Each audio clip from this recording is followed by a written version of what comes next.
കേരളത്തിൻ്റെ അടുത്ത മുഖ്യമന്ത്രി ആരായിരിക്കാം? അതൊരു വനിതയായാൽ നിങ്ങൾ അത്ഭുതപ്പെടേണ്ടതില്ല. അതും സോണിയയ്ക്കും രാജീവിനും ജനിച്ച പ്രിയങ്കയായാലോ?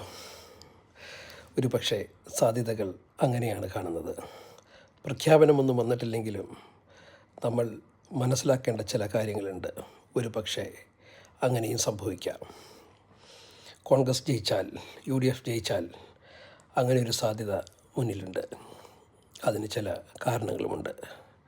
രാഹുലിൻ്റെ വായിൽ നിന്ന് ഇന്നലെ ഒരു വാക്ക് വീണു.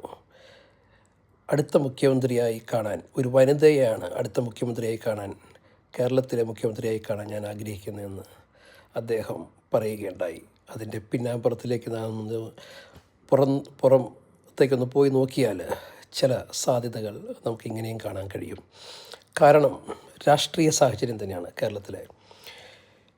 VD സതീശൻ എന്ന് പറയുന്ന വ്യക്തി മുഖ്യമന്ത്രി കസേരയ്ക്ക് വേണ്ടി നിൽക്കുന്നു.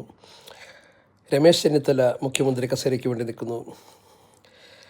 മുസ്ലിം ലീഗിൻ്റെ ആളുകൾ മുഖ്യമന്ത്രി കസേരകൾ ആഗ്രഹിക്കുന്നു. UDF ജയിക്കും എന്നുള്ളത് ഏകദേശം നാം അറിയുന്ന കാര്യമാണ്. പക്ഷേ ഒരു കോമൺ പേഴ്സൺ മുഖ്യമന്ത്രി ആയി വരാൻ ആരും എതിർക്കാത്ത, ആരും കുറ്റം പറയാത്ത, ആരും ചോദ്യവുമായി വരാൻ ധൈര്യപ്പെടാത്ത ഒരേ ഒരു പേര്, അത് വയനാട് MP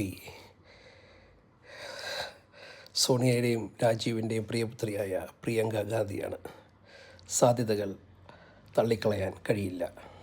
ജയ് ഹിന്ദ്, ജയ് കോൺഗ്രസ്.